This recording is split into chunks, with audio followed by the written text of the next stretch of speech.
Este será un video más íntimo, en donde hablaré de mi fascinación por los escritos de David Mitchell. He leído Escrito Fantasmal, El Bosque del Cisne Negro, El Atlas de las Nubes y Mil Otoños, que acabo de leer. Así que me dije, ¿por qué no hacer un análisis del libro y hacer un video de la sección de este canal? Así que hoy en Analizando Libros, Mil Otoños de David Mitchell. David Mitchell es un escritor de Inglaterra. Yo quedé fascinado al leer El Atlas de las Nubes. Quizás haga un video más adelante para este libro. Para escribir Mil Otoños realizó una investigación con instituciones de los Países Bajos para recrear Deshima, Nagasaki y Japón en el siglo XIX. ¿Y esto lo hace un buen escritor? Pues sí, porque para escribir desarrolla una investigación, por así decirlo, histórica. ¿Pero de qué se trata Mil Otoños? ¿Es un buen libro? ¿Valdrá la pena? Lo veremos a continuación. Mil Otoño hace referencia a una forma de denominar un lugar que se desarrolla la trama, o eso entendí yo, al menos. ¿Qué es Deshima? O Dejima, no sé realmente cómo se dice. Que está en Japón, un lugar de contacto comercial entre el Imperio holandés, o de los Países Bajos, y Japón, durante el siglo XVII y XIX. Un lugar de contacto comercial y la representación del contraste cultural entre la cultura europea y asiática. Para sumergirlo en este mundo, el autor tiene personajes bastante interesantes con una buena construcción narrativa. Jacob, un escriba de los Países Bajos que se sumerge en la empresa de las Indias Orientales.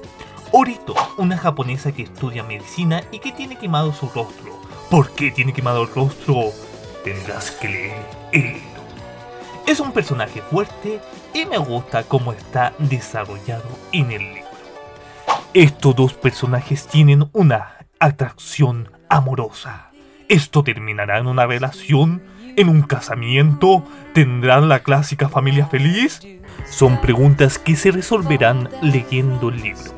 El libro también tiene personajes secundarios y antagonistas muy bien desarrollados, como Marinus, como el doctor holandés, que representa a una persona intelectual, que sabe de diversas áreas, que es un soñador, que toca instrumentos. También es algo mañoso, algo directo en decir las cosas, pero es un personaje fuerte, así que me gusta este personaje. Como antagonista, o uno de los varios antagonistas, está Inamoto, un abade. ¿Qué quiere decir abade? Un título nobiliario, por así decir, en el Japón, que hace rituales para mantener la juventud. ¿Pero qué rituales hará? ¡Chon, chon, chon, chon! Vamos a la trama del libro. La primera parte del libro nos sumerge entre las relaciones comerciales entre los holandeses y los japoneses. Para lograr una comunicación necesaria necesitaban de la agencia de intérprete. Y esto hace muy interesante el libro porque nos muestra el contraste entre las costumbres, entre la sociedad, entre la religión, entre ambas culturas. Y nos muestra cómo en algunos casos los europeos miraban en menos las ciudades japonesas y la cultura japonesa, como lo que pasa en la actualidad, y cómo los intérpretes, la población y los ciudadanos de Japón se intentan aprovechar de los extranjeros holandeses, cosa que todavía pasa en la actualidad. Por ejemplo, un extranjero toma un taxi en Chile, clásico que el taxista, para aprovecharse, le cobra más dinero. Acá nos muestra cómo los integrantes de la empresa neerlandesa oriental intentan estafar al capitán del barco. También nos hablan del tráfico del mercurio, de cómo se establecen las relaciones comerciales entre los shogun y los administrativos europeos. De hecho, los mismos holandeses se estafan entre ellos. Y entre medios nos hablan de esta tensión amorosa entre Jacob, como la representación de la cultura europea, y Orito, la representación oriental. En esta parte del libro termina con la captura de Orito. En el segundo capítulo nos habla del cautiverio de Orito, en el cual debe someterse a lo que sería un tipo de secta, pero lo que en verdad es un lugar donde se aprovechan de las mujeres para crear un ritual que hace rejuvenecer a Enomoto. La tercera parte del libro se centra en hablarlos del capitán Pelaligon, un capitán de un barco inglés que quiere tomar Deshima para arrebatar el poder administrativo de los Países Bajos. Lo interesante de esta parte del libro es cómo planea el combate. Se van alterando los capítulos. Las primeras partes nos hablan del capitán Pelaligon y después nos muestra lo que está pasando en Deshima, cómo se organizan las personas de los Países Bajos y los japoneses. Lo interesante es que vemos la visión de la conquista con estos personajes, el miedo de los altos mandos, la jerarquía de posición, la visión de los ingleses, holandeses y japoneses. Además que Pelaligon tiene gota, así que hace que la narración de alguna forma sea más realista. De hecho, la descripción detallada de Mitchell hace que uno se envuelva en la historia. En esta parte nos narra muy detalladamente cómo interactúa la flota en el barco inglés, haciéndonos sentir que estuviéramos en ella. La cuarta parte nos narra la resolución, nos narra cómo se solucionan los problemas en Deshima, qué pasa con Enomoto, qué pasa con Marinus, qué pasa con Hakone y Orito. Y finalmente nos narra los últimos días de Hakone de Bezoar.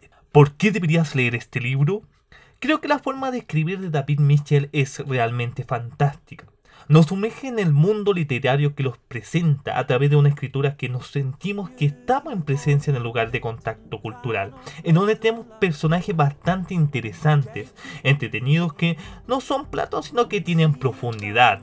Durante el transcurso del libro tendremos personajes que nos darán su punto de vista sobre aspectos como el racismo, el progresismo, el colonialismo, el comercio de la época. Hasta incluso el autor en un capítulo nos narra lo que va pasando desde la postura de un esclavo. Además de cada personaje tiene su trasfondo y nos habla desde lo que siente, desde lo que piensa, lo que nos hace una lectura bastante emocionante. Por ejemplo, a través del personaje del esclavo nos da un discurso filosófico muy bello de qué se puede considerar la libertad. Y como dije, hay personajes tan diversos que incluso hay un mono. Y pese que hay aspectos de realismo mágico, hay bastantes referencias históricas que enriquecen al libro. Lo que no es tan bueno.